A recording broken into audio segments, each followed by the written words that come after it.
Assalamu alaikum. A'udhu billahi minash shaitanir rajim. Bismillahir rahmanir rahim. Alhamdulillahi rabbil alameen.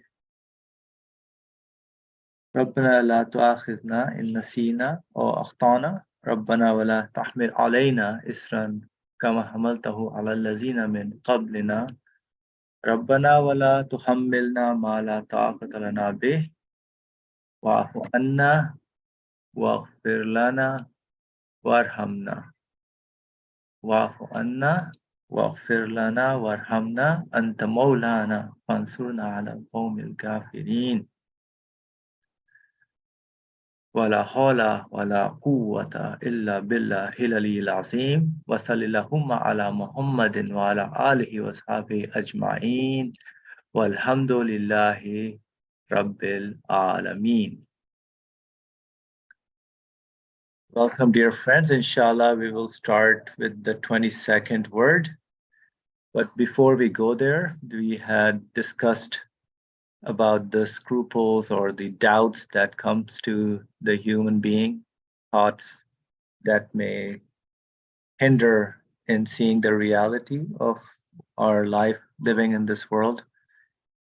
And there was a particular narration that was given as an example on how to live in this world. Let me see, I found one example that shows this. So, for example, work for the world like a person who thinks he will never die, and fear sins like a person who thinks he will die tomorrow. So, some narrations that are similar to this.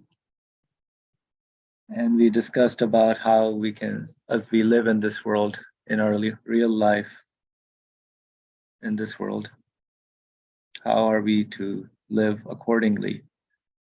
For example, if I am planting a seed and I don't know if I will die tomorrow or not, but there's another narration that says you should go ahead, even if there's a doomsday tomorrow, go ahead and plant that seed. So basically, I have to prepare myself in this world as if I am going to die tomorrow, but with the same understanding that do whatever is necessary, what I have to do in this world. So having the consciousness that whatever I'm doing is not actually my doing, but I am obeying the will and the order of the one who made me, of God. So it says the work for the world, like whatever work I'm doing in this world, has to be with that awareness, with that consciousness.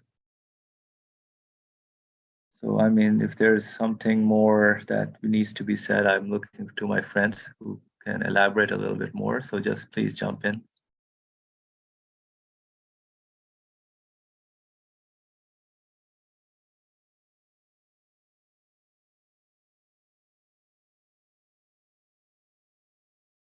I mean, these are practical matters as they come in our day-to-day living experiences, where hesitations and doubts may come to us, and some of them may be satanic kind of hindrances that we may face to stall our progress as a human being. So we have to live with taking the initiatives in our living as an active participant and making sure that, yes, there will be a tomorrow. But then with the understanding of that there is also this aspect that links it to the hereafter.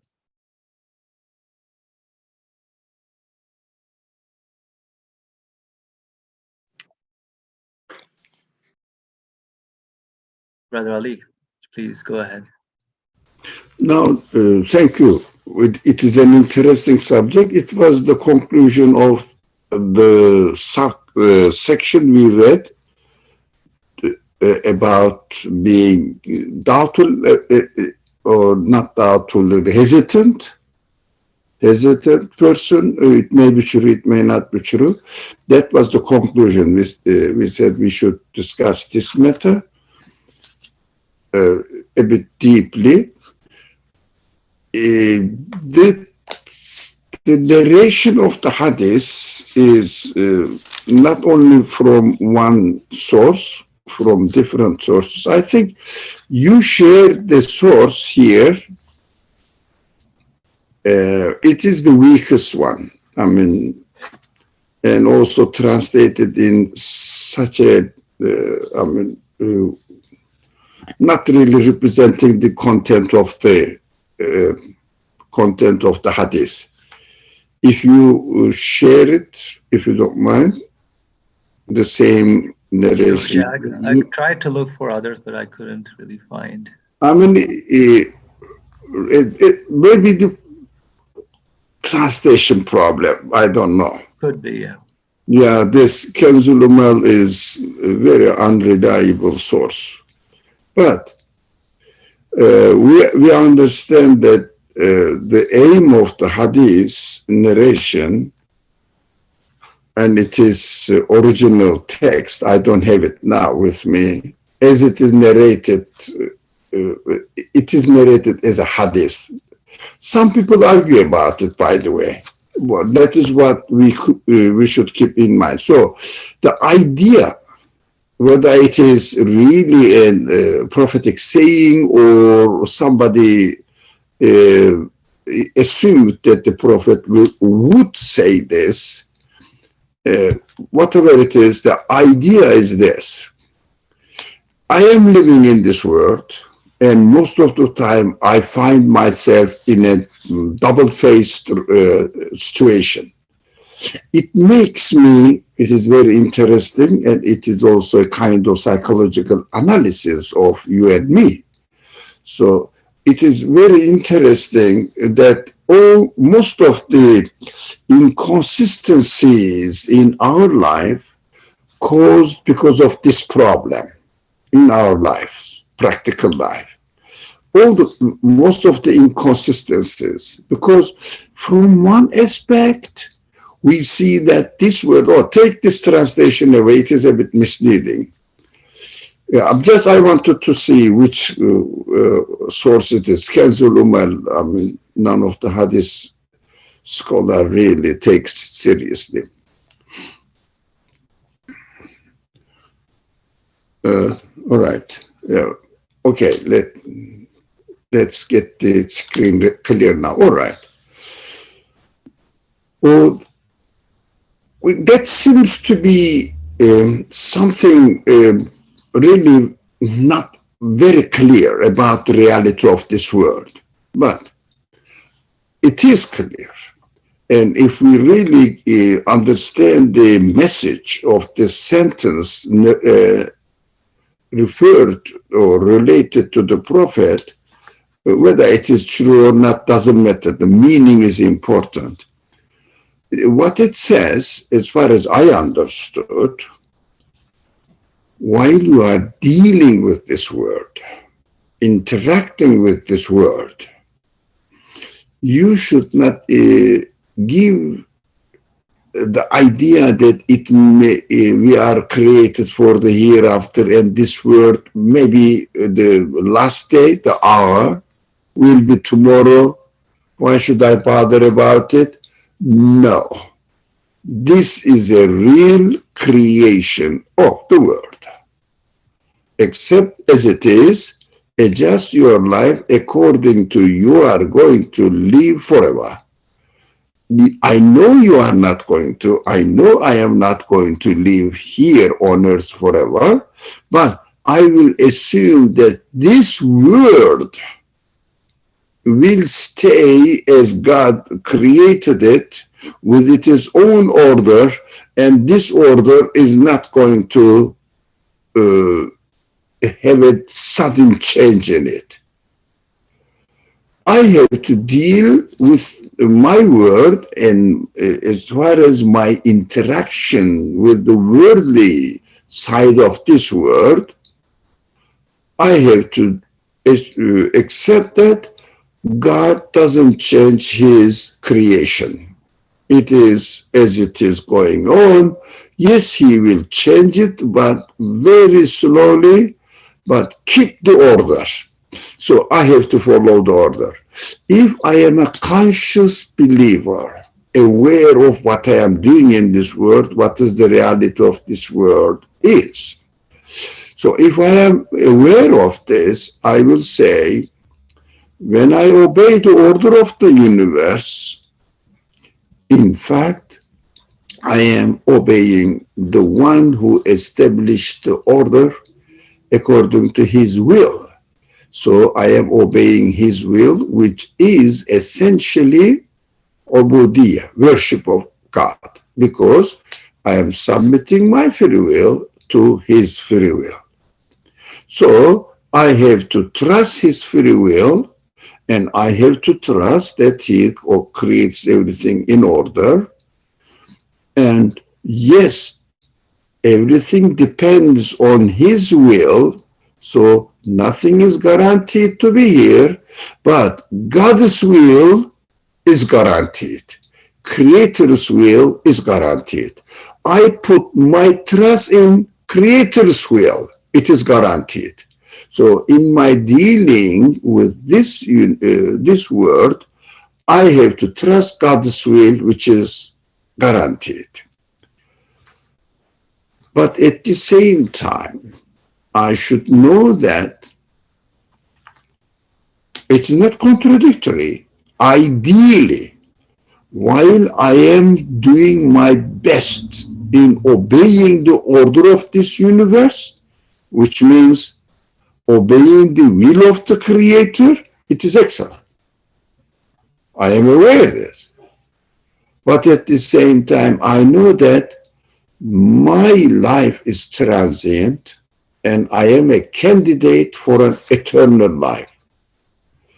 And the very nature of my life as being a transient life, I don't know when exactly my life, not the life of the universe, I don't know, I don't care about the life of the universe, I care about my life now. My life may come to an end tomorrow. What does it mean? It means I have to keep in mind that in my relationship with the universe, I have to be always with the creator of with the will of the creator of the universe.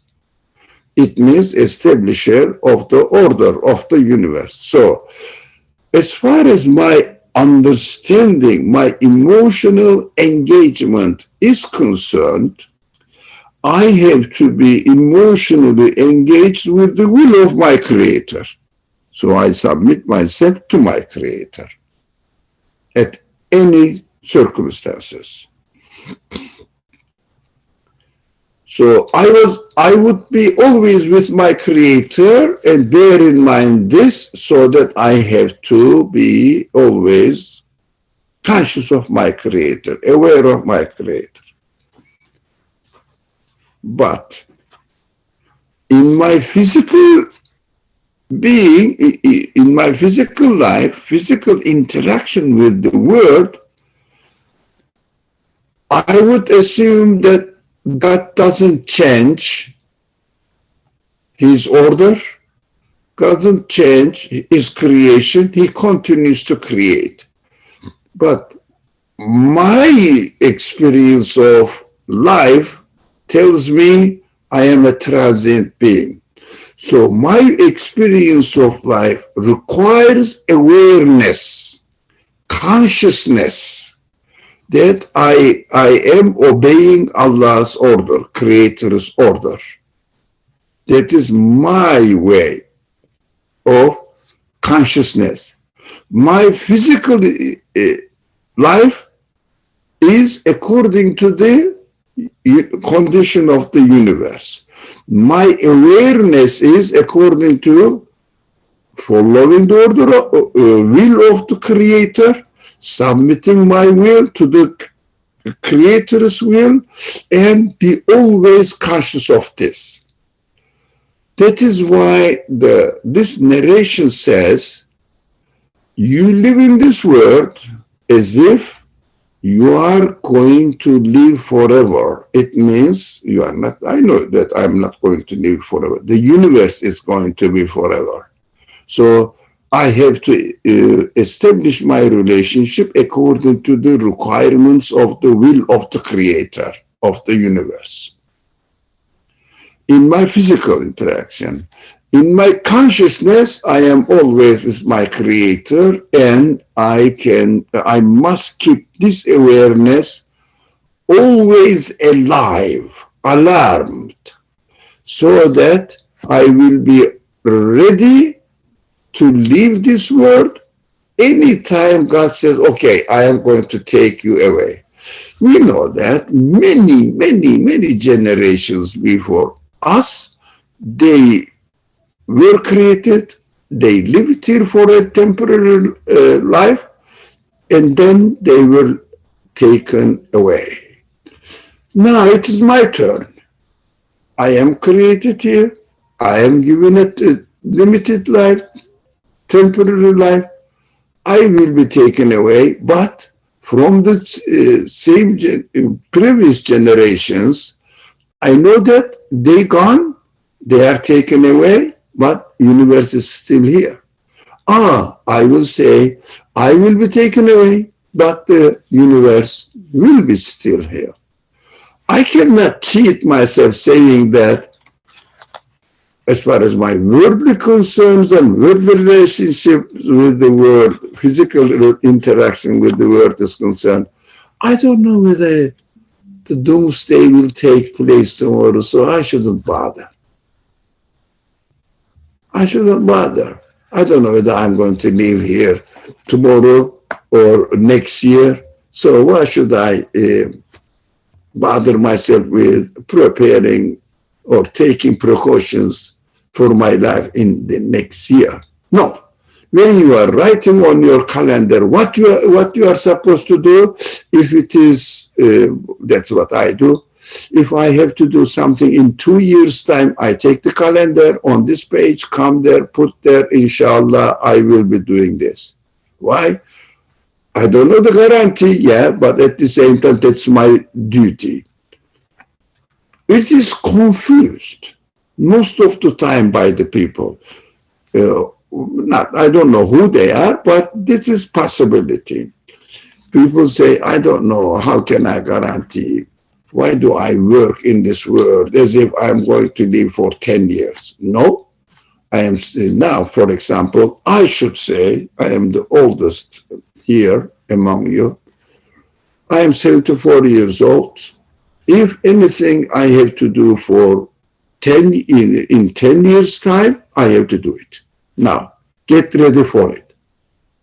But that is nothing to do with my awareness of God, my creator, being always with him in my belief, in my awareness that I may be taken away to my God anytime he wills. That is my life so fragile. So this investment for the hereafter, it means for the next life, so that I will be counted not according to what I did here physically, but according to what I did here with what kind of awareness.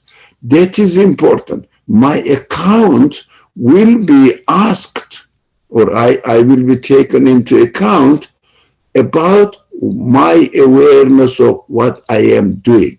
For example, yes, I remember God, I am praying, all right, good. But while I am doing this typical example, building this building, I don't know whether I will live 20 more years in this world, so let me make it so, not very serious, very strong.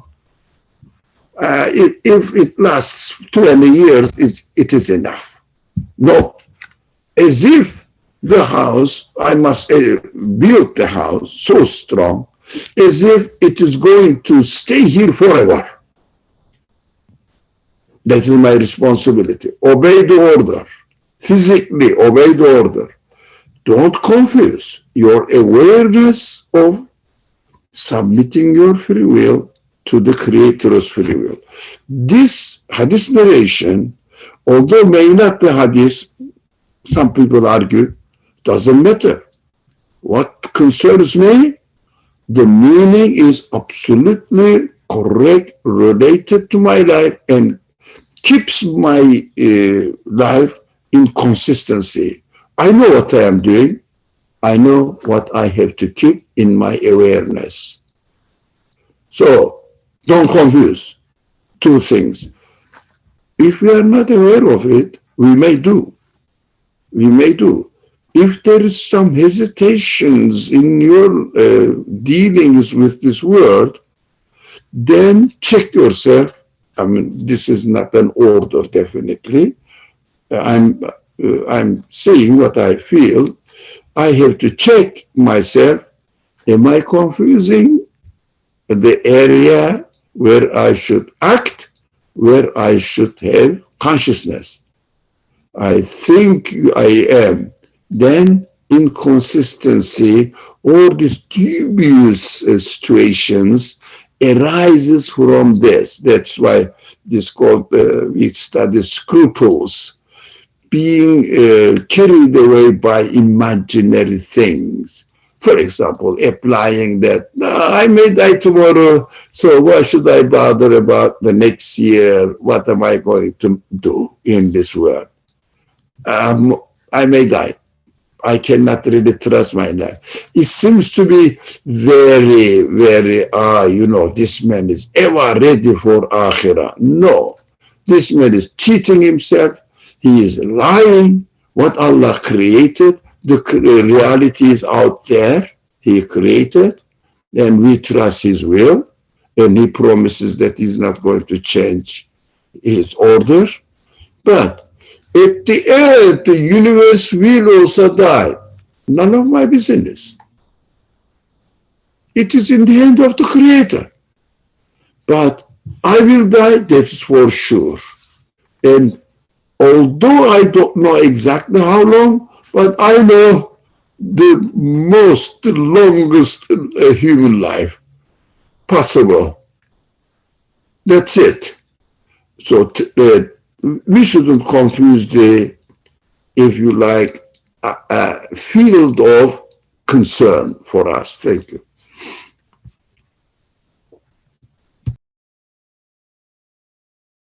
Thank you, Brother Ali. So really the awareness of what we are doing is really important, how I feel it. Because of the, as a understanding of the universe, we know it's changing, it's temporary, whatever we're doing. But the awareness that what we are doing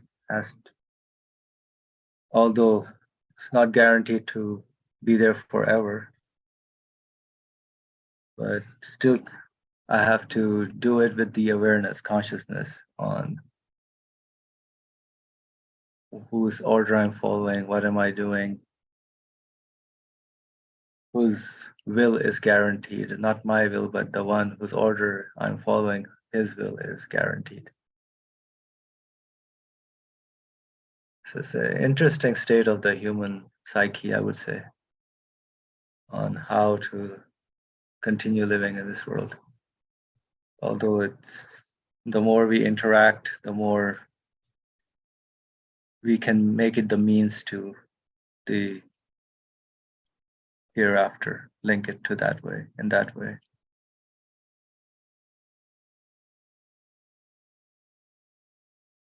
All right, so any other comment on this before we move to the next topic? This was just a recap of what we discussed very quickly last time on the scruples where this example came up on how to live in this world. All right, so we will move on to this then. The 22nd word consists of two stations. in the name of God, the merciful, the compassionate. So God sets forth parables for men so that they may bear them in mind. So verse from the Quran, section 14, verse 25.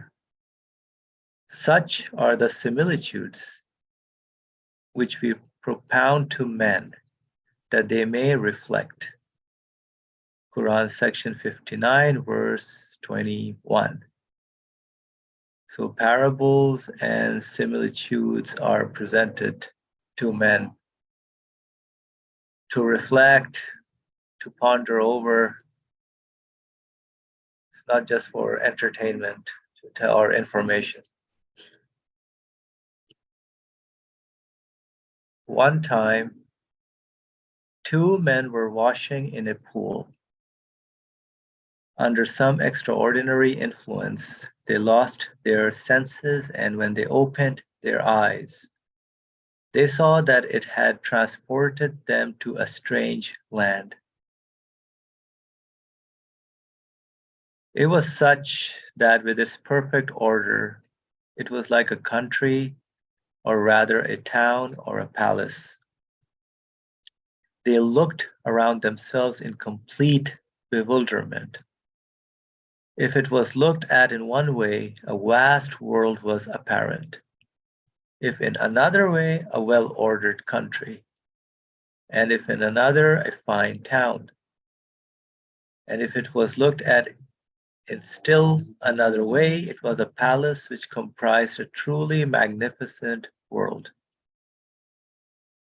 Traveling around this strange world, they observed it and saw that creatures of one sort were speaking in a fashion, but they did not understand their language.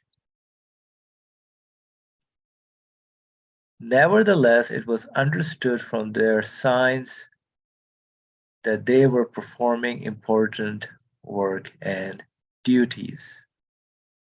So this is the key phrase. It was understood from their signs of what is in the world, what is happening, the acts that are going on, are we can see them as signs that they were performing important works and duties.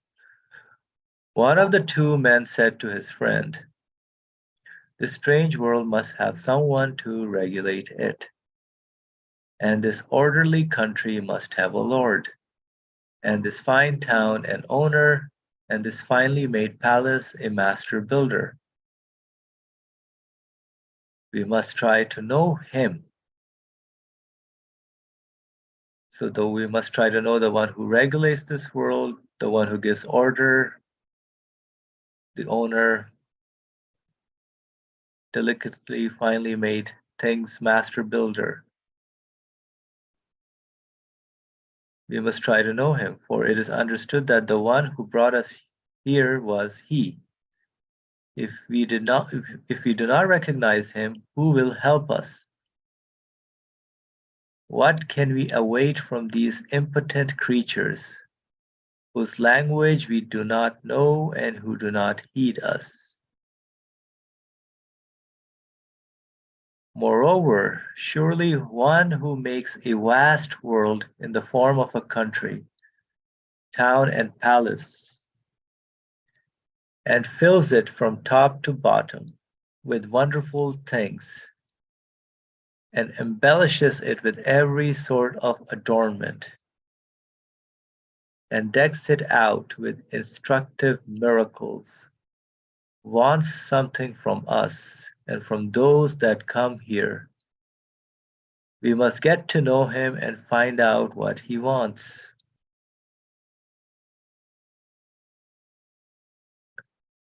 The other man said, "I do not believe it, that there is a person such as the one you speak of, and that he governs this whole world on his own." His friend replied to him, "If we do not recognize him and remain indifferent towards him, there is no advantage in it at all. And if it is harmful, its harm will be immense. Whereas if we try to recognize him, there is little hardship involved. And if there is benefit, it will be great. Therefore, it is in no way sensible to remain indifferent towards him.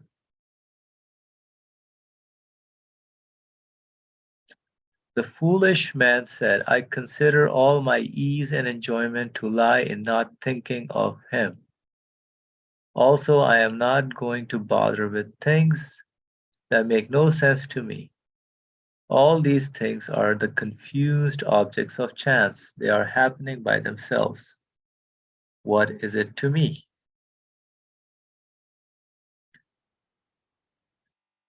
Sounds like the materialist philosophy. His intelligent friend replied, this obstinacy of yours will push me and a lot of others into disaster. If it sometimes happens that a whole country is laid to waste because of one ill-mannered person,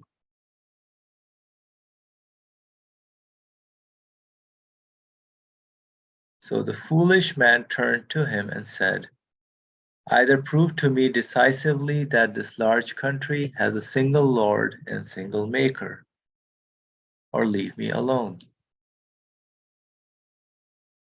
So his friend replied, your obstinacy has reached the degree of lunacy, and you will be the cause of some disaster being visited on us. So I shall show you 12 proofs demonstrating that this world, which is like a palace, and country, which is like a town, has a single maker, and that it is only he who runs and administers everything. He is completely free of all deficiency. This maker who does not appear to us sees us and everything and hears our words. All his works are miracles and marvels. All these creatures whom we see but whose tongues we do not understand are his officials. So this is like a discussion just following what the scruples was. And I think here also a human being can go through these wonderment. I mean, the example given, for example, if I've never seen anything before, and then this whole world universe appears to me, how does it look to me? I will be dazzled and amazed at what's going on. My senses will just awaken me. I mean, these verses, this is one understanding of like all these parables that are displayed to man. So even the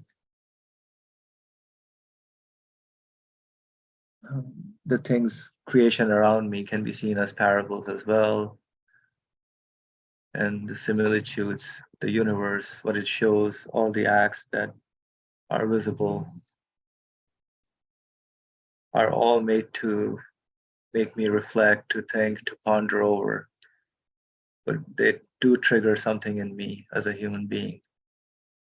So is there a choice or for indifference? Yes, there is a choice. But is it the right choice? Because the feelings and the senses are not satisfied with it's a bothersome kind of choice.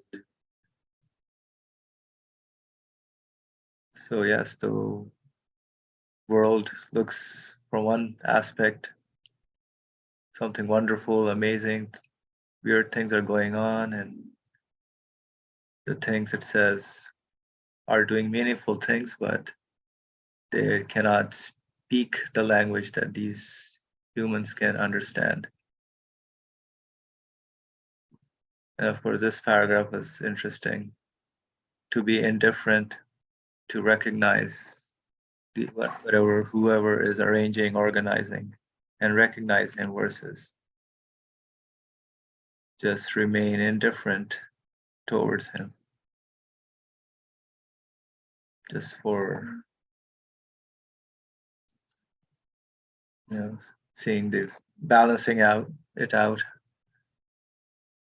versus harm versus an advantage. I mean, there could be a huge loss if it's not done versus with little effort, you can gain a lot.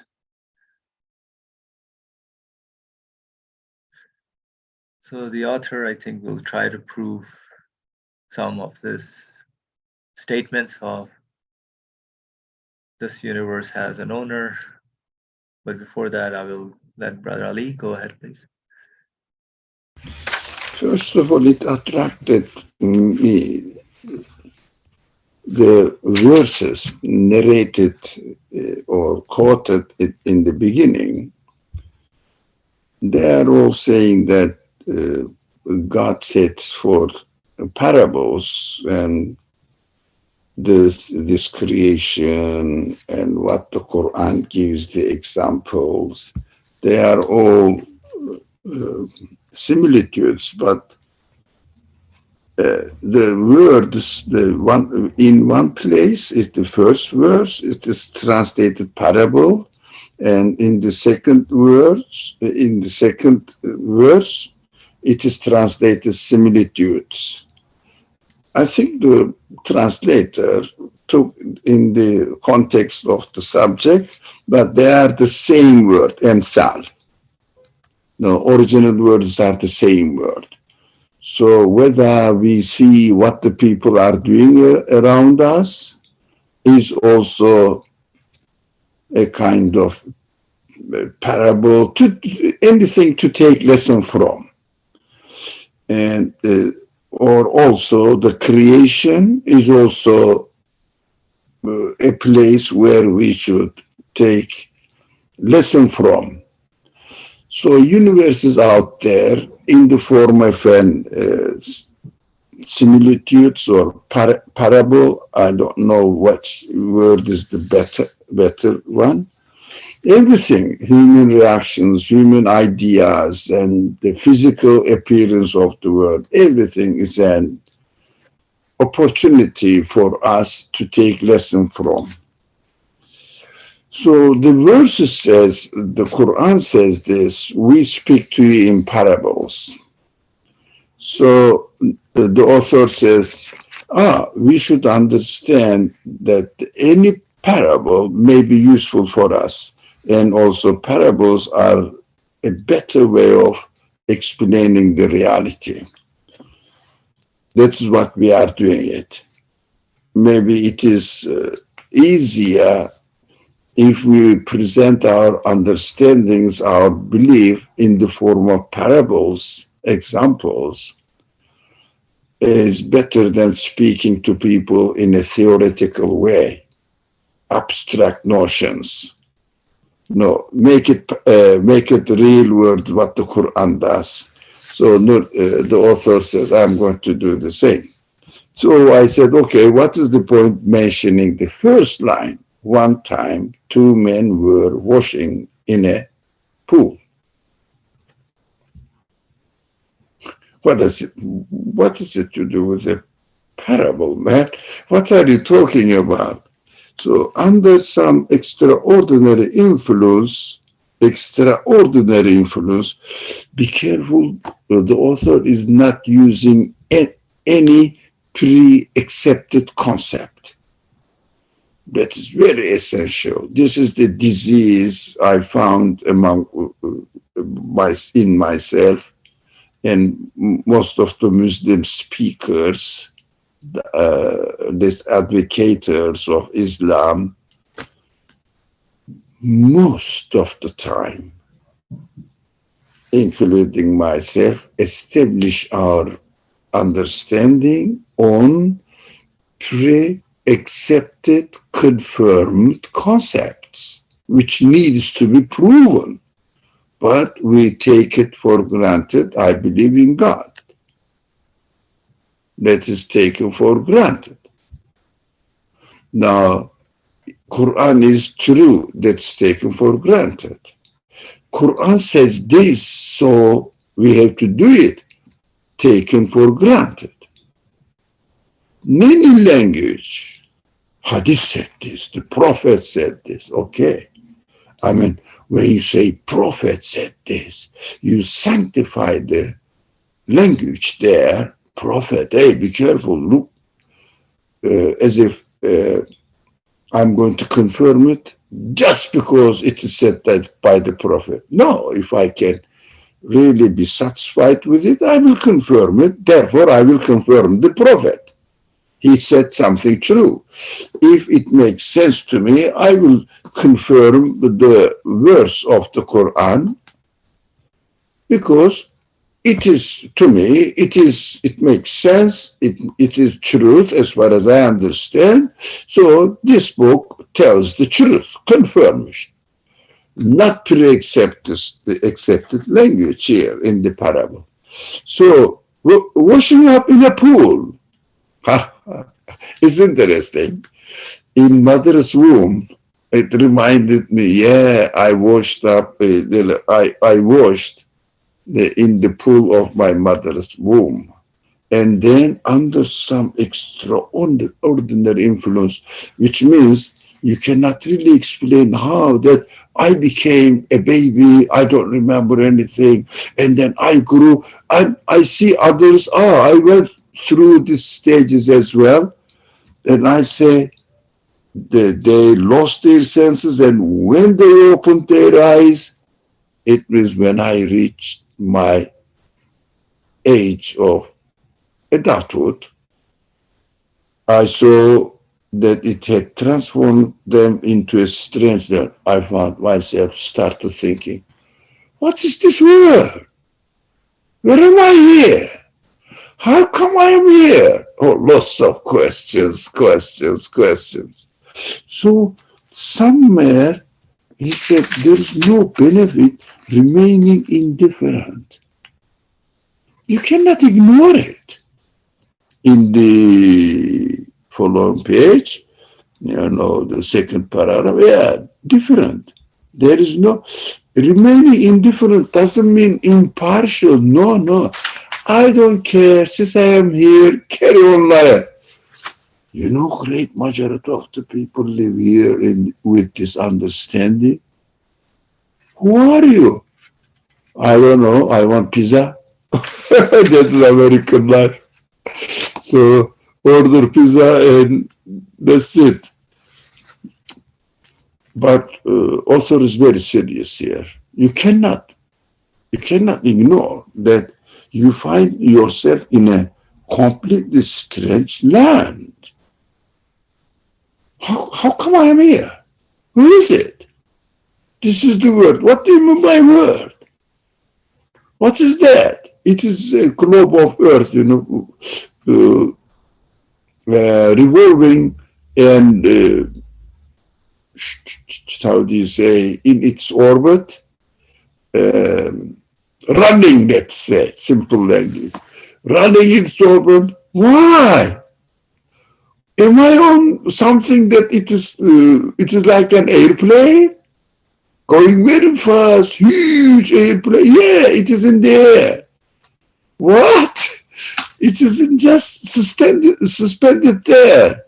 Oh, how come?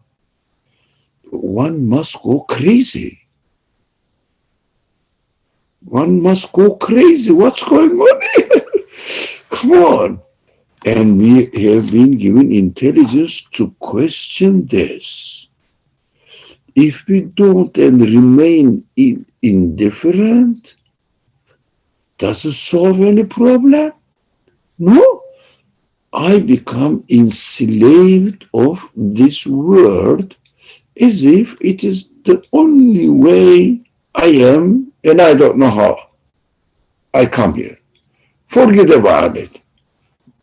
Every day try to make most of the things, most of the world, so that you can be happy in this world. But I cannot be happy in this world since I know I am suspended in empty space, not empty space, but rhetorically speaking. I don't know, my ship or spaceship My spaceship has nothing underneath it. Oh, and also running fast, fast, fast. What a strange word it is. So, of course, the people have free will. We have one side just neglecting everything. I can choose that. Another side, we can question what's going on here. What's the meaning being in this world? Because I have my quality. I cannot really make myself drunken of ignorance, indifference. No, I have to take it seriously in my life and question. I don't say, I found here coming out of the earth a fine tree and also fruits are hanging on it. How? I don't care. I like eating and I buy them. It is not human. I don't know what animals feel, but animals do that. I see them. I don't know whether they question or not. None of my business. I never experienced their life. But they have lots of responsibilities. They can take care of their life and protect themselves from dangerous situation and try to remain alive in this world. How come? I don't know. That is how they are doing, and that is how I am doing. It means that is how I am made, or because I didn't do it, I cannot say that everything is in the following paragraph. All the things are the confused objects of chance. Chance. That's why all science depends on it in the following paragraph. Do you see it, Asa? Objects of chance. That's what they say. Nature developed itself, and it is just enough. Confused object of paragraph. Up there, go up there, go up. That's it. You found it. It is interesting. All great minds of the scientists, great minds, they discover many secrets of the order of the universe. They use this stupid language. Chance. Nature developed in this way. Order happened to be in this way, happening by themselves. I mean, worse than a child. 3 years of child, even if you, according to his capacity, speak to him somewhere, he starts questioning. He says, Mom, you say God. Where is he? I want to see God. All children ask this question. I want to see God. If someone mentions God, if someone mentions nature, they say, I want to see nature. Why? They want to be realistic. They cannot believe, 3 years old child cannot believe that the things are happening by chance. Everything is perfectly ordered.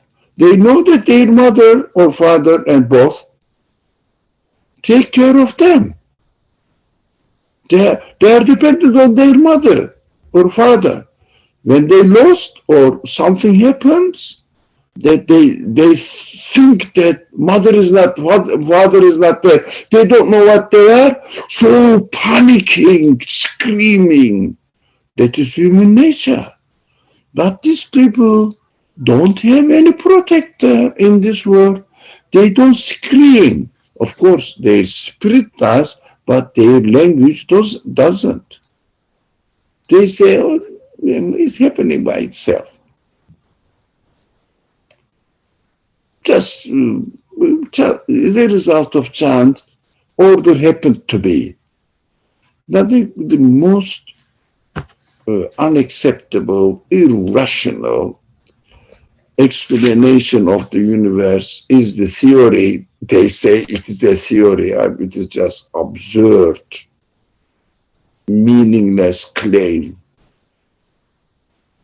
Order came out of chaos. Even speaking like this is obviously self-contradicting. Chaos, chaos, chaos turned out to be order, and millions of different kinds of, especially living beings, all of them are perfect, out of chaos, each of them perfectly developed and stayed there, remained there. There is no need to change anymore. We are perfect now. Even I cannot make myself perfect in my human feelings, but meta, according to the meta, made themselves perfect in their own circumstances, each of them separately. There is no one perfect creature. There are billions of different perfect creatures, all kinds. All of them are perfect in their being. These are crazy people, worse than animal. I don't know how to respect them. So this is the problem of this age. I always bring this scientific not scientific interpretation, the interpretation of the so-called scientist. Okay, you are right. Obstinate people will cause problem all the world. No, there are lots of. Now we came to this subject now. Continue highlighting this the obstinance of yours will push me and a lot of others into disaster. What does it mean? Whole country also, that the whole country is laid waste because of one ill-mannered person. What does it mean? Look, there are lots of, that was the question I marked in my book here, saying that it sometimes happens that the whole country is laid waste because of one ill-mannered person. I said, this must be discussed. Why? We see lots of unbelievers, deniers,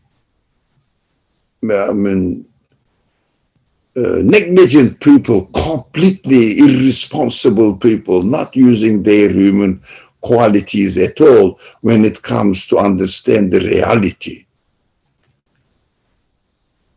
They do lots of things that we are under the instruction of their education, and nothing is happening in the country. Everything is fine. What this text is saying, I believe that's my interpretation. I should understand in this way, but it doesn't mean that it represents the truth, of course. I am sharing my understanding. If I say this word is just confused objects of chance happening by themselves, my whole world goes into waste, meaningless, nothing, has no value. My world, which includes everybody, for example, everything, for example, if I say, this world is happening by chance and really meaningless, which means here, let's mention the name of our host here, Awesome. What I am doing, awesome. You are nothing but waste. You have no value. Why? Just by chance. You happen to be. It is not a purposeful existence. You have no value on yourself. So out of chance, no value. As if people play lottery and somebody gets the lottery and gains the result, let's say something $1 million. Okay. What is that? It is chance. Did he work for it? No. It happened to be to his share. Chance. Like this, we take the universe and say, out of chance. And Asim, you have no value in my eyes. If an unbeliever respects you, look, don't be misled. He's a very kind person. Don't be misled. He is saying you have no value. You are just a waste. It happened to be like this, meaningless being. But in order to just satisfy his ego that I am a good man, that's the claim, to show you hypocritically respect. If he's an unbeliever, if a person even has a grain of belief, saying that, no, not chance, God created it, but I am not a religious man, okay. And he may not do that.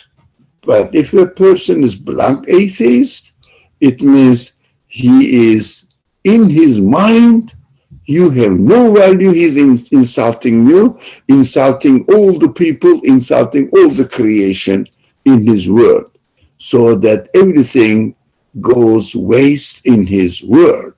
We don't trust them. We shouldn't trust them. That's what Quran keeps saying, that don't trust unbelievers. Although they may seem to be nice to you. No, they do behave in a nice way just to satisfy themselves and claim that they are good people. And because it is fitri, it is human nature. If I am good to people, people will treat me nicely and I will be happy. But they don't read the meaning in it. If you are truthful to the owner of the universe, creator of the universe, he will be treating you nicely as well. That is reality, but he uses it in an egocentric manner. That is, let me see if I have another, so I shouldn't speak anymore. Yeah, again, in this following paragraph, which uses a single maker. The last paragraph, a single maker. Can you find? Yeah, you are there. You are one step up. Yep, you got it. Yeah, look, the language, a single maker. And also previously mentioned, a master builder. What is he? He's very aware of what he's saying. It's a very important subject for me to understand when I claim that I believe in God. I believe in God, in a creator, the creator of the whole universe. Do I know him? No. So a creator, but this creator is not in this universe, but the creator of the universe. When I use this conclusion, the creator of the universe, I don't say a creator of the universe. But while I am reasoning, I should go through, there must be a creator of the universe altogether. So, this one that is very Quranic, we have to be careful, very Quranic. There must be a creator of the universe, and this creator is or must be the maker of the creator. That's why that's the language of the Quran is Qul huwa Allahu Ahad. Huwa means a creator. Allahu, the creator. Huve Allahu ellezi la ilahe illa hu. Again, who, everywhere, who. Means this one, this must be one, must be the owner of the universe, must be the master of my life. The, must be the. But while you are reasoning, A, that is very important. Ilah and Allah. As if there must be an Ilah. So this Ilah is El Ilah. Allah is El Ilah, the Ilah. So this we should not confuse. While we are reasoning, we use A. When we conclude, we use the one must be the owner of the universe. This phrase is confused in the Muslim rhetoric. Forget about Jewish and Christian rhetoric. The others don't care about that. But this, because they don't follow this realistic base. They take belief for granted, as if faith has nothing to do with reasoning. So forget about them. But Quran has everything to do with reasoning. While I am questioning, I cannot say the universe, Allah created the universe. No, you cannot say this. Universe must have a creator, and this creator it must be the creator of the universe. So reasoning is different from conclusion.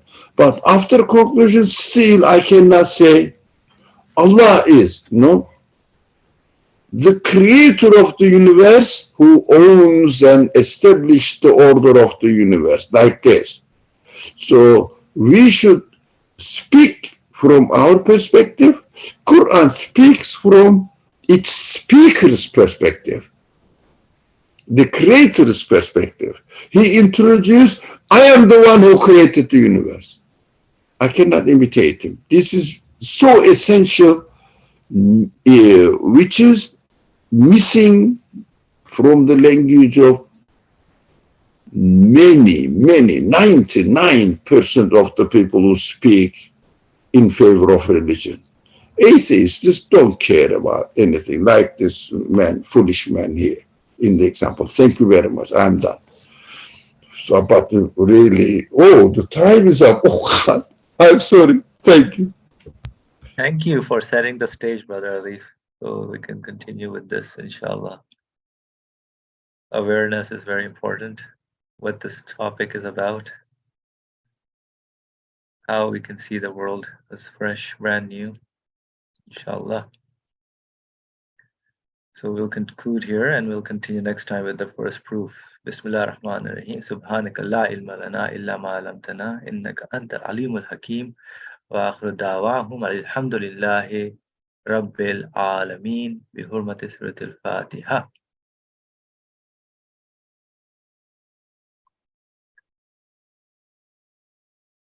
Tomorrow time.